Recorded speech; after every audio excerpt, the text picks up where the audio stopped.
This episode of Heroes of the Horn is brought to you by a hero of the Horn, Sir Kyle of House Delgrassi. He would never fight for the Shadow.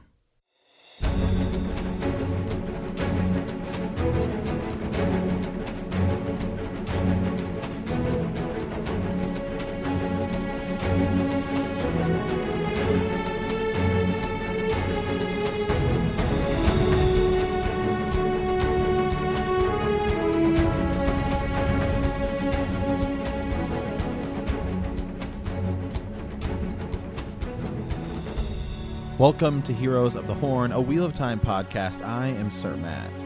And I am Sir Ezra. Welcome to our Wheel of Time book club. The horn has sounded and we have answered the call. Today we are covering The Great Hunt, the prologue, In the Shadow. In the Shadow.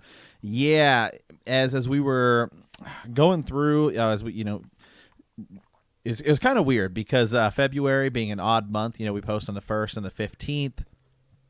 I was like, man, it's really short in between those times. But then you get to these months where we have, you have the 15th and you have 31 days of the month, and it's like, wow, when are we recording again? Right, I know. Yeah. And then it also comes at the same time that we're beginning at the second book. So we're looking at we got to get that. We just got to do the prologue as well. So get that out there. We're sure everybody is just hanging around at home. So we'll have the prologue, and then we'll also have the scheduled episode of chapters 1 through 10 of The Great Hunt. I'm finishing it up tonight, and then we'll be recording and posting that tomorrow. Things have changed. That's all I can say. Things have changed. Right. It is moving fast as we enter the second book. And real quick before we get going here, one of the things I'm really liking about this book, it's not like, that it's different or anything, but it's something I just noticed as I'm going through, is that you could honestly probably start with this book. The way Jordan writes, and he's kind of re-explaining who the characters are and kind of what happened as a summary. I was like, man, I feel like you could if you just pick this book up off the shelf, you could read it and be like, I definitely want to go back, but you wouldn't be so lost. And so I kind of appreciated that. I thought that's kind of cool. Yeah, he does kind of go back and do almost like a summary or what have you, and he kind of goes back. Always had that little bit with the prophecy, and then we're kind of we're getting refamiliarized with characters and stuff. So yeah, you're right. It's good. It's good. Yeah, absolutely. So, but today we're going to be talking about the prologue. So it's not going to be as deep as what we'll be recording tomorrow. The full 10 chapters. So we can pretty much save a lot of that stuff. Village Council that we go through and some of these other things. Save a lot of that for tomorrow. But today, diving into the prologue. But real quick, how you doing, man? How have you been? Yeah, I've been pretty good. Just kind of getting settled in and ready to go. It's been wild. It's been wild out there for sure. So, I've been able to kind of read, do my readings, get ahead and everything, and catch up on some news and stuff. But I hope everyone's doing well and staying safe. It's just honestly a crazy time that we're living in, and it's not much more to say than that, right? I mean, we're doing well. I feel good and healthy and everything. So thankful for that. But yeah, how about you, buddy? Hey, man, I am doing my American civil duty. I have been staying home. I have been, now I can just call being antisocial self-isolating, right? Right. Yeah. So it's great on that front. It's this new term, self-isolation, social distancing. I'm not saying that I'm an American hero for, laying on my couch, but at the same time, I'm not out there helping spread coronavirus. So I am doing my part. Okay. Good. Yes. I mean, that's what my country asks of me. And I can do that. I mean, again, that's all you can do. Again, man, as I'm laying around watching watching Netflix and plowing through shows, I'm just kind of in the back of my mind thinking, hey, I am an American hero. Okay, I mean, Yeah. I'm just doing Hey, my part. Okay, Matt's, as my girlfriend who's a nurse who goes to work and is actually at risk. Yeah. So no, those are the real heroes out there. But in all honesty, the social distancing and everything, it's important, and it does help. I mean, it helps slow the spread, flatten the curve. Yeah, for sure. Yeah, we're all about that and everything. So yeah, my sister too. Also just out there, kind of. She's a nurse. Yeah, and my cousins. I'm like, wow, this is crazy. It's crazy to kind of think about. But yeah, I can picture Matt sitting there going, you're just the Dragon Reborn, waiting for Moraine to come knock on your door, and Yeah, I'm sitting around on the couch watching Netflix, Tiger King, and Star Wars and all this stuff, just blaring, proud to be an American. I just got the flag waving, and just it's what you got to do. Yeah. Okay, I'm but no, it's great. Yeah. So all right, well, as the prologue of the great hunt, and the real big question is here: the man who calls himself Bors, Right. Yeah. who is he? New character, just like in the last book, the prologue was obviously much different than the first 10 chapters, so that it doesn't include Rand and some of the other people, although this time they're referenced, right? Like they're referenced. This chapter is it's kind of a council, right? They're in a chamber. They don't really specifically name a lot of people, right? They refer to some of these people as the farmer, and they're talking about, right, which would obviously lead you to believe Rand, and some of these other characters. Yeah. And so now we have the man named Bors, who immediately, again, I always talk about my brothers and you that I text. I get to this and I'm like, who's this guy called Bors? And everybody responds immediately, oh, he's a big deal. Yeah. So, I love that your brother was to him, and I totally understand why. He likes this character a lot, and might be, because didn't you say to him, well, isn't he a bad guy? He's here at this meeting, and Nick says something like, yeah, it depends on your point of view.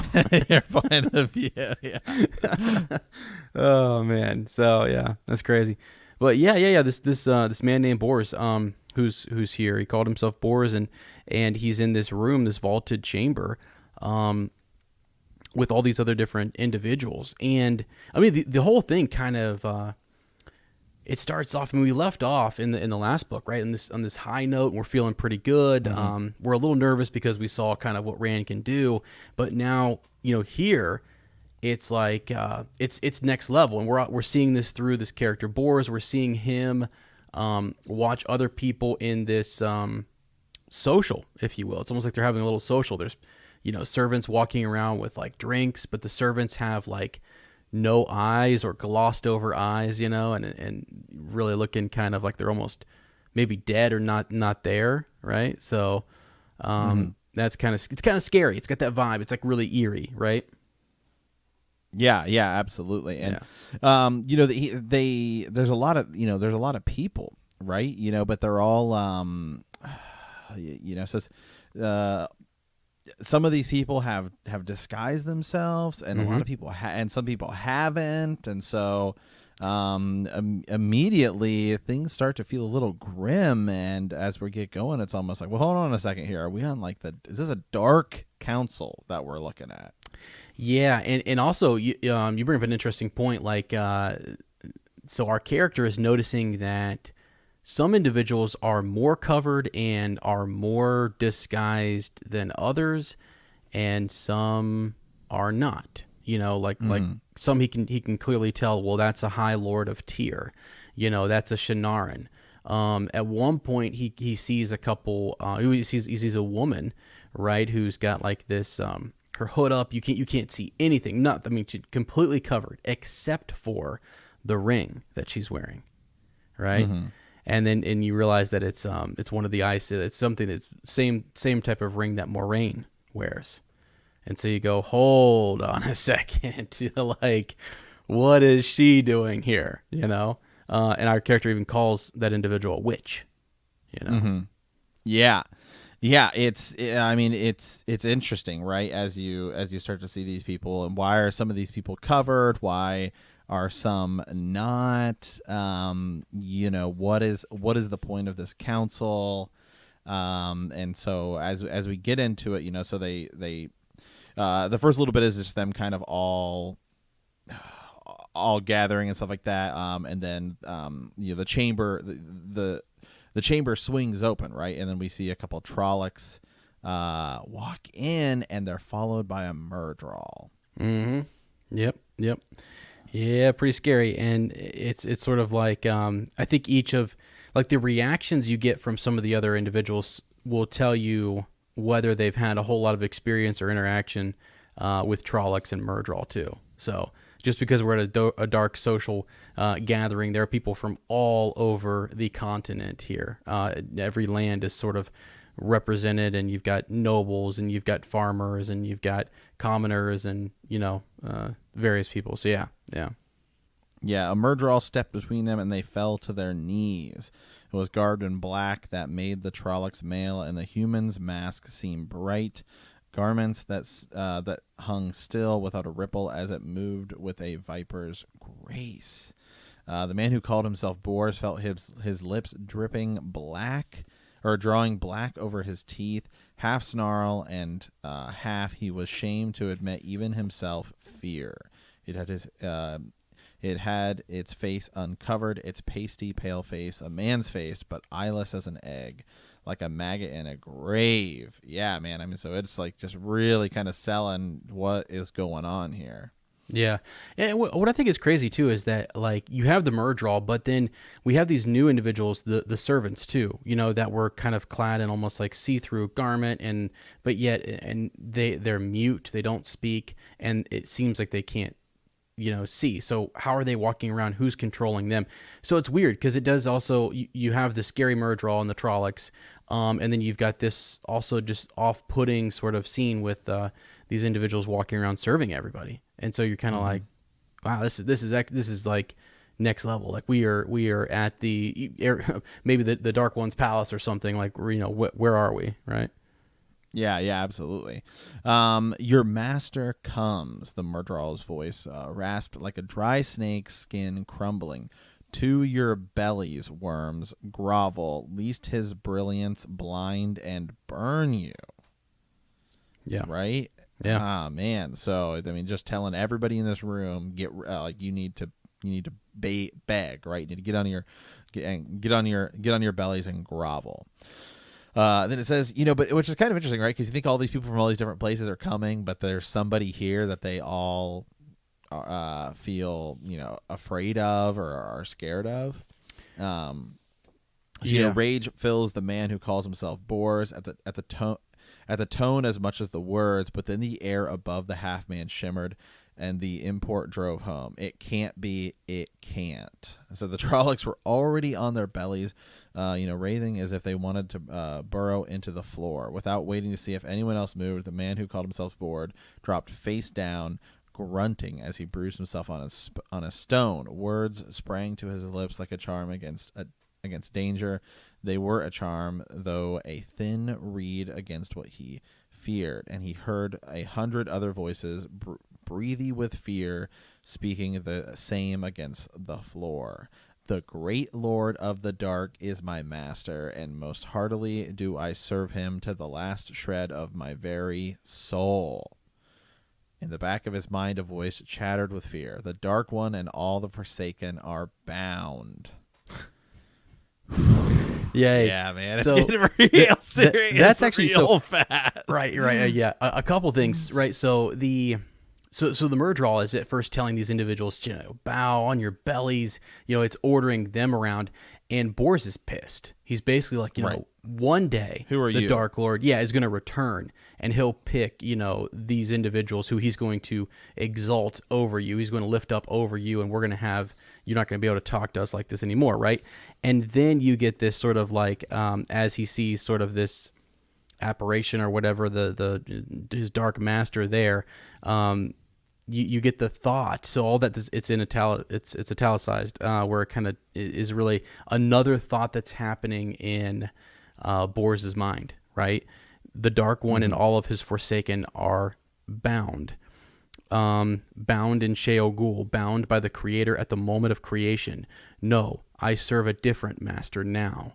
And then again, it comes back to the italic. You keep following the italicized writing here. So the hand of the Creator shelters us all, and the light protects us from shadow. No, a different master. So it's almost like Boris is kind of struggling with this idea. You've been taught, you've been raised to kind of, there's almost like a prayer to keep the Dark One away and to deny the Dark One. It's the same thing that Rand and the other boys do, in the Eye of the World. They're often sort of told to deny the Dark One. If you say that he's bound in Sheol, then he's bound there, and that's that, right?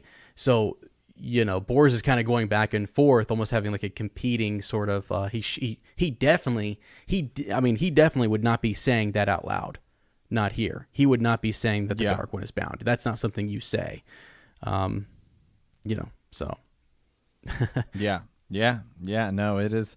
Yeah, man, it's getting real serious, real fast. Yeah, talking about, yet do I serve, and I'm sure, and certain of hope and of life everlasting, bound in Sheol, bound by the Creator at the moment of creation. No, I serve a different master now. Yeah, and as you said, surely the faithful shall be exalted, right? Mm-hmm. So so then the man who calls himself Boris finishes the creed, panting as if he had run 10 miles. Rise, all of you, rise. Right. The mellifluous voice took him by surprise. Surely none of his companions, lying on their bellies with their masked faces pressed into the mosaic tiles, would have spoken, but it was not the voice he expected. Cautiously he raised his head enough to see with one eye. The figure of a man floated in the air above the Murdral, the helm of his blood-red robe hanging a span over the half-man's head, masked in blood-red too. Would the great Lord of Dark appear to them as a man and masked besides? Yet the Murdral and its very gaze fear trembled and almost cowered where it stood in the figure's shadow. So now you think about this Murdral, right? Right. And Trollocs and all of these things that we were running from, Rand and everyone are running from and fearful of in the last book, and now you have a Murdral there that's gazed in fear. So I mean, they're really selling this is real dangerous right here. Yeah, definitely. So when you can see sort of those shadow spawn who are like, afraid themselves. I mean, because at first, what's really genius about Robert Jordan's writing is that Boris starts to kind of question. The great Lord of the Dark appears to us as a man ? And masked besides ? Yet, so he is questioning, but yet when he sees the Murdral's reaction, kind of thinks, oh shoot, like, all right, I better, not question this at all. This is real. This is real serious. So it's one of those very serious. Yeah, like an indirect characterization thing where you see another character reacting to this character and you think, oh wow. But it's weird because there's two things going on there. He's having, again, Boris is conflicted with what he's seeing, with what he's understanding. He's questioning what's happening. He's questioning, this figure who's in front of him. But the conflicting prayer back and forth. But yeah, still very real. Yeah. So, as you go on a little bit here, he's thinking just about the Dark One kind of returning, right? Is what he's thinking about there. Rise. There was a snap in the red masked figure's voice this time. Stand. The man who called himself Boris scrambled up awkwardly, but halfway to his feet. He hesitates, and then he keeps thinking, would the Dark One appear, or even one of the Forsaken? The eye holes of that blood-red mask swept slowly across him as he straightened hastily. He thought he could feel the heat of an open furnace in that gaze. So again, really just powerful from this kind of creature there. He says, I have been known by many names, but the one by which you shall know me is Baalzamon. Now hold on a second. Mm-hmm. This is where things get kind of interesting because it's like, wait, didn't Rand just beat that guy? Right. Yeah. Maybe not entirely, maybe not so much.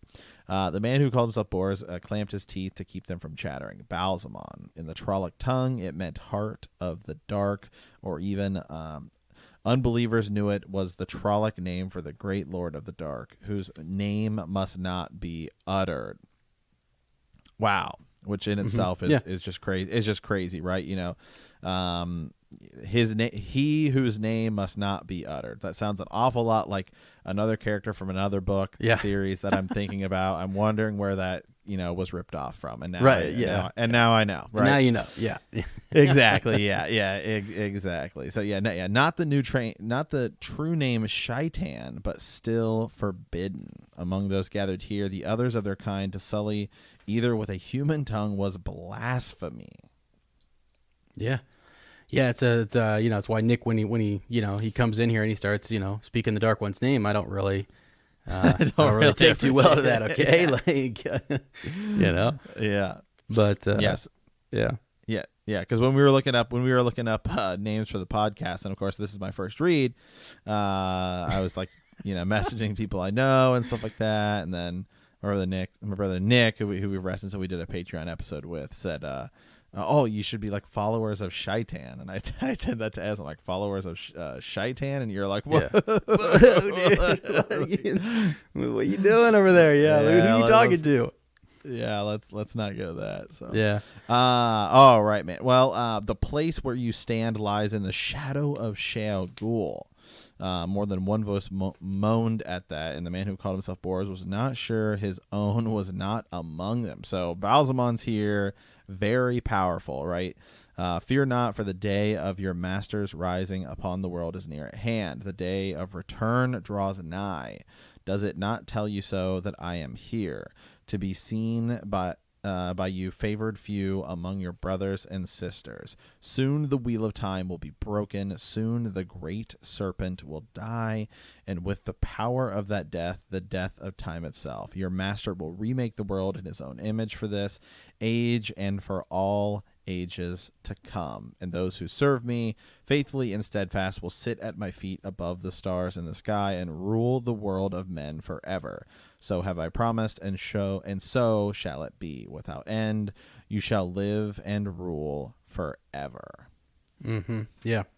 And so that's sort of the promise, right? I mean, that these individuals like Bors believe that they're going to be lifted, up high and put in seats of power. And even if they are powerful men, who may have been ambitious, like, boom, this is going to take them to the next level. And if you're a commoner and you do some great deed for the Dark One, then he's going to give you powers, and it's all about kind of climbing that ladder. Another thing that's mentioned, they mentioned it earlier. It was a paragraph where they talked about Lews Therin taking the 100 companions and sealing the Dark One in his prison, and he sealed him there with 13 of the Forsaken, 13 of the most powerful channelers of the One Power, and it's sort of believed by these individuals, and it says that they are living yet decaying, like they are dying but yet ever living, like they're and we kind of saw them when they come out, right? They don't look that great, but slowly life starts to fill them, and they start to like come alive again or whatever. But they're essentially eternal. I mean, they're kind of they've been preserved, I guess, if you will, because of their imprisonment. And it's these individuals here would love to be, whether they're one of the Forsaken or whether they are just lifted up into working for one of them or whatever. They believe there's a hierarchy that's coming, that they're going to be able to be a part of this and be a part of this order. So, yeah. I mean, again, it's really dark. This chapter, right? The day of return comes closer, but there is much yet to do. Balsamon here, sort of maybe projecting himself is what it seems like to this meeting. As he says, still like trapped in Shao Ghul, or and so making promises to these people in a couple of different ways. One, I mean, it's the promise of what will happen if you help me, and it should almost be the promise of what will happen if you don't. Mm-hmm. I mean, it's like, no, you are to serve me because I will get out, and we are going to break the wheel and remake the world. Right. Yeah, and these individuals, they've given over to. I mean, they've already made a pledge to the Dark One. So it's like now you're going to honor that for sure. And you don't just get to be. I don't know. Like it's a path to, these other powers and greater access, but at the same time, it's going to come with a cost. So they're starting to realize that now. Yeah. So, okay. So after he says, "But there is much yet to do," Bors, right? The man called Bors, Balsamon shows him a couple of figures, right? So one, the figure of a young man, a little lower than Balsamon, a man who called himself Bors, could not decide whether he was living or not. A country lad by his clothes, with the light of mischief in his brown eyes and a hint of smile on his lips. And as if a memory or anticipation of a prank, the flesh looked warm, but the chest did not move with the breath. The eyes did not blink. To the right, wavered with he as a second country-clad figure hung suspended a little below Balsamon, a curly-haired youth as heavy-muscled as a blacksmith, and an oddity, a battle axe hung at his side, a great steel half-moon balanced by a thick spike. A man who, Boris suddenly leans forward, intent on even greater strangeness. He has yellow eyes. Then the third, a tall fellow with eyes now gray, now almost as blue as the light took them, and dark red, reddish hair. He's either a villager or a farmer. The man who called himself Boris gasped, yet another thing out of the ordinary, though he wondered why he should expect anything to be ordinary here. A sword swung from his belt, a sword with a bronze heron on the scabbard, and another inset to the long two-handed hilt. A village boy with a heron-marked blade, impossible. What can it mean? And a boy with yellow eyes. He noticed the murderer looking at the figures, trembling. And useless he misjudged entirely. Its trembling was no longer fear, but hatred. So obviously we see figures that resemble our cast of characters, right? The one with mischief, Matt. The one with the battle axe, blacksmith, Perrin, and then the one with the heron-marked blade, Rand, right? Yeah.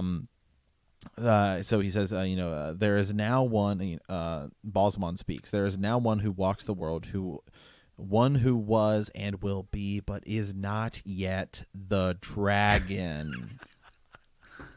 Say what? Oh my God. It just gets bigger and bigger and bigger. I mean, all the prologues are big deals, right? And all of the books, right? Like they're definitely. I mean, you go back to the last book and the prologue in that. I mean, a lot of that stuff comes right back up to play at the end, right? Rand using the one power and stuff like that, and learning with Luce Theron, Yeah. I just want to say, like you can't emphasize that line. That he's speaking in the way that Robert Jordan writes. This is just awesome. There is now one who walks the world, one who was and will be, but is not yet the dragon. It's like, geez, what in the light save us? I mean, you don't know whether that's, because you've been, even in the outside of this meeting, we've been told like that's not a good thing. Like having the dragon's fang, on your door, and these false dragon who are being taken down. We saw Logain and Caemlyn taken in by the Aes Sedai, and it just doesn't seem like it's a good thing to be talking about the dragon. Okay. But, absolutely. Here we are. That's the dragon reborn, right? Mm-hmm. As a murmur, the people are saying, we are here to kill him. That from the Shinarian. Perhaps, Balsamon says simply, and perhaps not. Sooner or later it will be so, in this age or another. Perhaps he can be turned to my use, which is crazy. Yeah. The man who calls himself Boris blinked. In this age or another, I thought the day of return was near. What matters to me, what happens in this age if I grow old and die, waiting in this one. But Balsamon was speaking again. Already a bend is forming in the pattern, one of the many points where he who will become the dragon may be turned to my service, must be turned. Better that he serve me alive than dead, but alive or dead, serve me he must and will. These three you must know, for each is a thread in the pattern I mean to weave, and it will be up to you to see what that they are placed as I command. Study them well, that you will know them well. So Boris kind of shifts uneasy, right?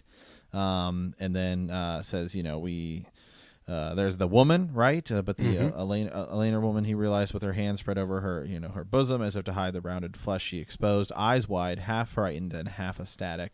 She was nodding eagerly, as though to someone face to face with her.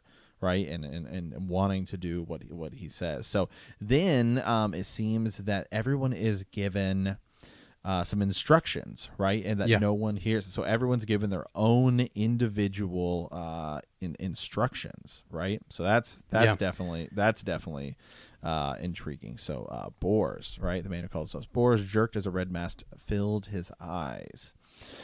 Are you faithful, Bors? He says, I am faithful, great Lord. I cannot hide from you. I am faithful, I swear. No, you cannot. You cannot hide from me. Command me, great Lord, I obey. Firstly, you are to return to Tarmon and continue your good works. In fact, I command you to redouble your efforts. He says, as you command. Secondly, you will watch for the three young men and have your followers watch. Be warned, they are dangerous. Bors, kind of agrees. He says, how can I do that? I can see them, but I can't see anything except his face, right? With Balsamon floating right there in front of him. His head felt about to burst. Sweat slicked from his hands under his thin gloves, and his shirt clung back to his back. Dangerous, great Lord, farm boys, is one of them. A sword is dangerous to the man at the point, but not to the man at the hilt, unless the man holding the sword is a fool or careless or unskilled, in which case it is twice as dangerous to him as to anyone else. It is enough that I have told you to know them. It is enough that you obey me. Yeah, so Balsamon is very kind of specific. In his commands here. Is you don't need to ask this is not really the kind of situation where you can ask questions.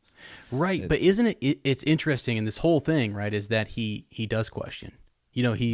He's actually able to question Balsamon on multiple things. You said that you're even questioning. Wait, Balsamon was defeated by Rand. We see here that he's severely burned, and it looks like he's gone through some trauma. And so, was he killed? Maybe not. Looks like he's back. Maybe he's reformed himself or saved himself somehow. We're questioning all of this. We're even questioning whether or not we've heard that the Dragon Reborn is not good. Being the dragon, or that the dragon would come again, is not something that the people are looking forward to.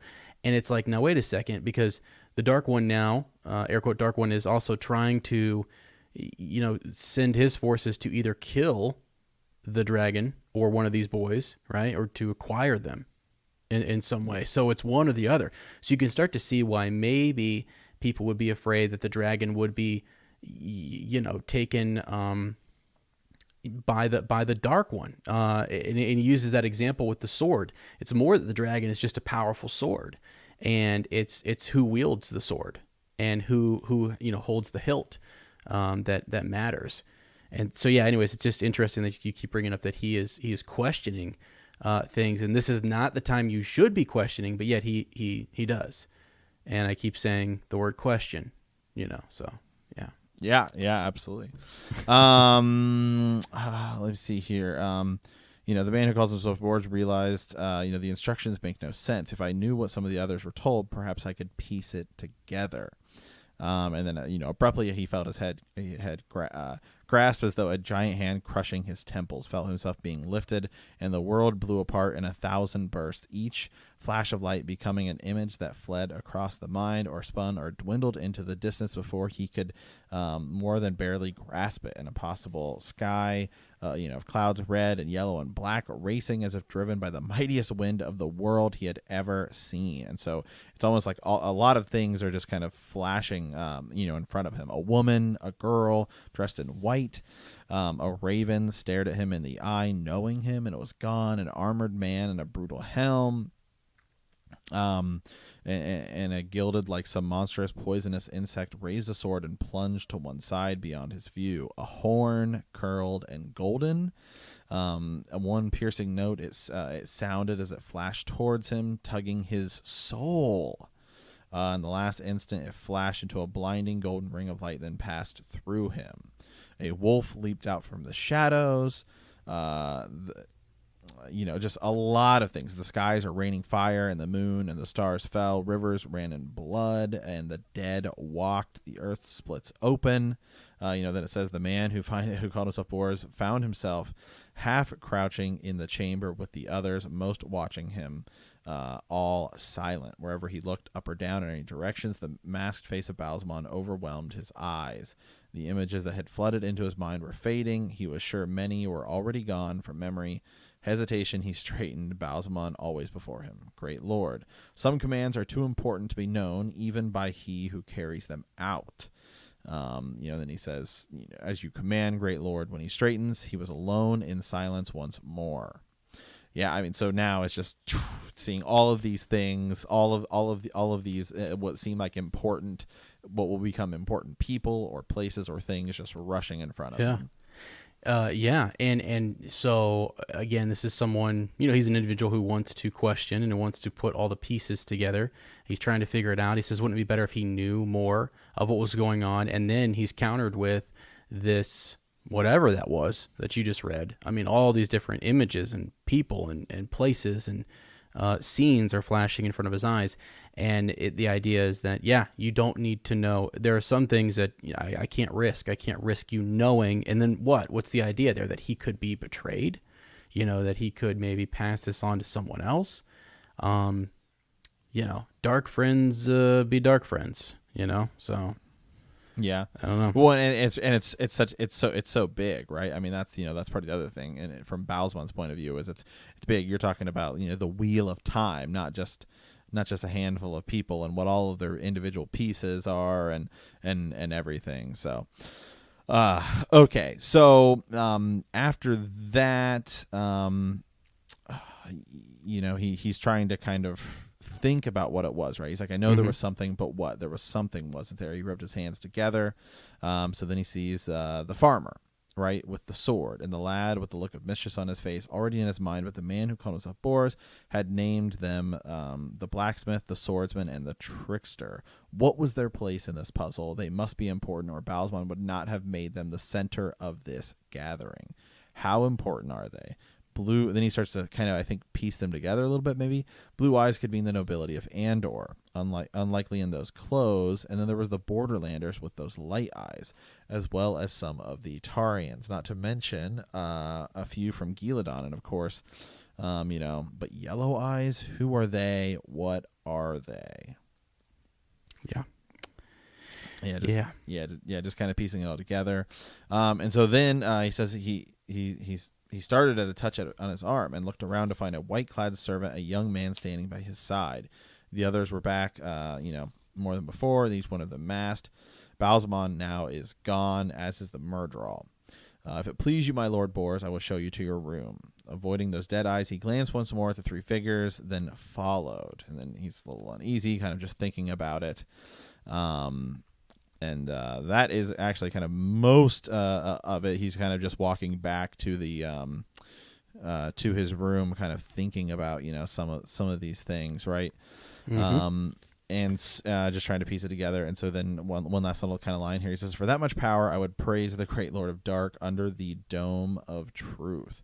And then he remembers the commands given to him by Balsamon. Yeah, he does. And so Right, and he walks back with the servant. I mean, he has a couple odd thoughts about the servants again, just them being weird and sort of like how do they know what he's thinking and everything. And yeah, so everyone is sort of going back to their chambers, and then they're going to go back to the various lands and kingdoms and places that they came from.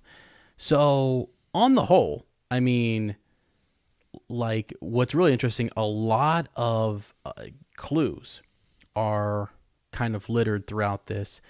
And this dark fringe social here, and where we're kind of like we get introduced to different lands, to different orders, to different people. And so when you hear about like, I don't know, here's an example. So they listed one of the High Lords of Tyr was there. Well, I mean, I guess you would be thinking, right, when you get to God, if we ever come across Tyr, like we better be paying attention. Because one of those high lords or noblemen from Tyr was at this meeting, right? And you realize how many people are here and how many of them are like possibly. So I don't know. At this point, you just cannot, you can't trust anybody, okay? And the hunt is on at this point.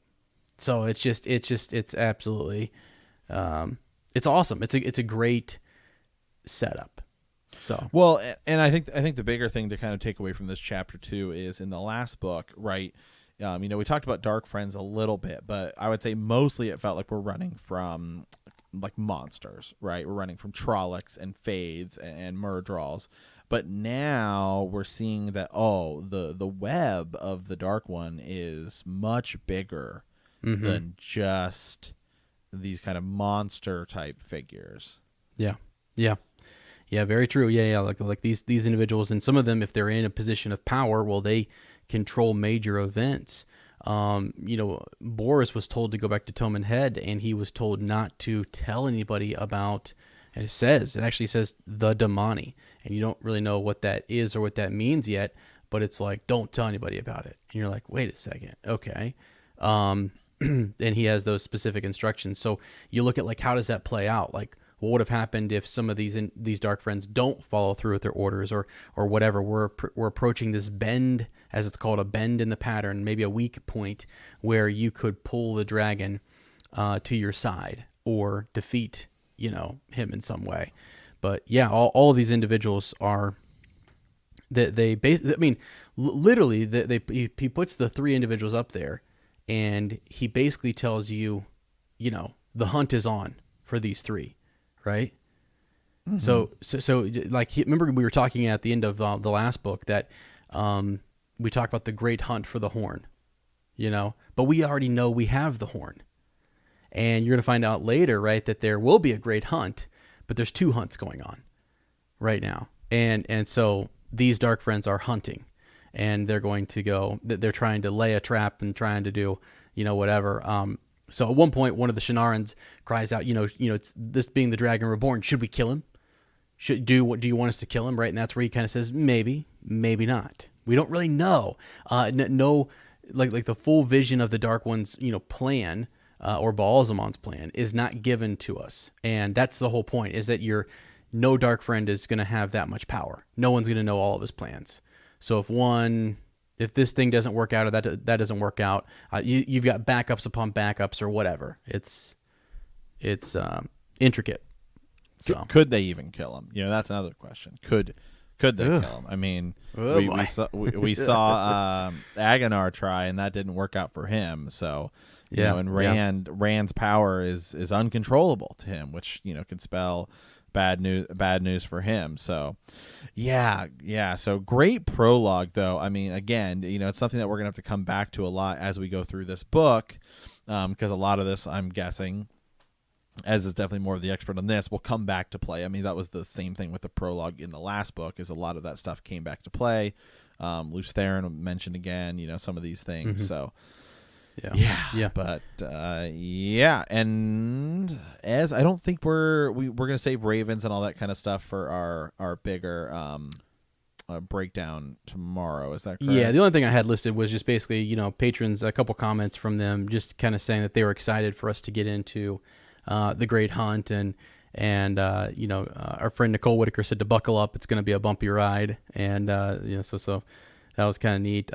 Some individuals, Sir David just finished up the Eye of the World, and is ready to start on the Great Hunt. So people are right along there, with us. And our Tavira and Lady Amanda is on into chapter 19. This was just a week or so ago. So yeah, we've got several people who are just right in there with us in the thick of this and experiencing it at the same time, whether it be for the first time or if it's if you've read it multiple times. I think you can always get something new from a second, third, fourth, fifth, and so on read, because there's so many different layers, and there's just you can get all the way down to Robert Jordan's word choice that he pits around different characters. I mean, I mentioned something kind of subtle in this chapter that I hadn't caught until this read through, which was just the amount of questions that were being asked by this individual. And I was like, "Geezy cow, okay, that's pretty cool." And there's a good reason why I say that. And those who have read it before will know, But so it's just like I never had really thought about that until we actually pulled the book out and you and I sit down and you kept saying it. Actually, I didn't even really think until you kept saying like, "Well, he's questioning this, he's questioning that," and so I'm like, "Oh, geez." So yeah, pretty cool, and it's just neat to have everyone kind of in on this at the same time and ready to get into the Great Hunt. It is good. It is literally one of my. It has one of my favorite characters in this book, and we've already kind of met him, and we're gonna meet him more, and I'll talk more about this character in the next batch of chapters. But I'm real excited for this book. Yeah, as am I. I mean, again, it's like once you hit that point towards the last couple chapters of the Eye of the World, right, and everything takes off, and you realize that, oh wow, all three of these kids, Rand, Matt, and Perrin are all Taviran. Oh man, everything's like, okay, hold on a second here. Everything's way bigger, bigger of a deal. Everything's connected. They're all connected. And now, as I'm mostly done with my reading for the first part of the podcast, and seeing where everything is going, right, with the fallout of now knowing that Rand is, not just right, a Taviran, but something more. And what that's going to lead to him is awesome. So yeah, so definitely excited for this book. Definitely excited to keep plowing through. Yeah, it's gonna be fun, and I can't. Yeah, again, like we said, we'll be back hopefully tomorrow with our regular episode, and we'll get that out to you guys. But this has just been. There's a few, just again, like I kept mentioning in the first book, there are points I couldn't wait for you to get to in this book, and that's the whole exciting part of it. It's people are waiting to see what you think, what you catch, what you don't catch, and I always tell people, and I think Heather Reed was in on our Patreon feed, kind of talking about the fact that you have to be okay with reading through this and not quite knowing exactly what is going on or where this is going, because that is what the author's trying to do, is to set you up for a big twist or a turn or a surprise or something to where you're like, what just happened? Like, you want those moments. And so again, that's sort of why I do try to hold back or not spoil or what have you. I think Lord James Hunter also sent us something too, where he was sort of like, yeah, it really is. You just kind of have to give into it and just keep pushing through the terminology and learning the lay of the land, and eventually all these little kind of references and nods to different kingdoms, Tarabon and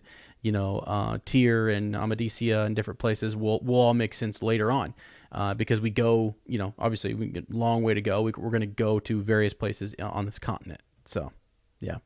Absolutely. So, all right, guys. Well, we will be back with this. So, but we want to thank you for answering the call, because in our next episode, we will be discussing the Great Hunt, chapters 1 through 10. If you like our podcast, don't forget to subscribe, like us, write a review, leave a comment, or send us a message at thehornofvalir@gmail.com. We will see you soon, and remember that the grave is no bar to our call.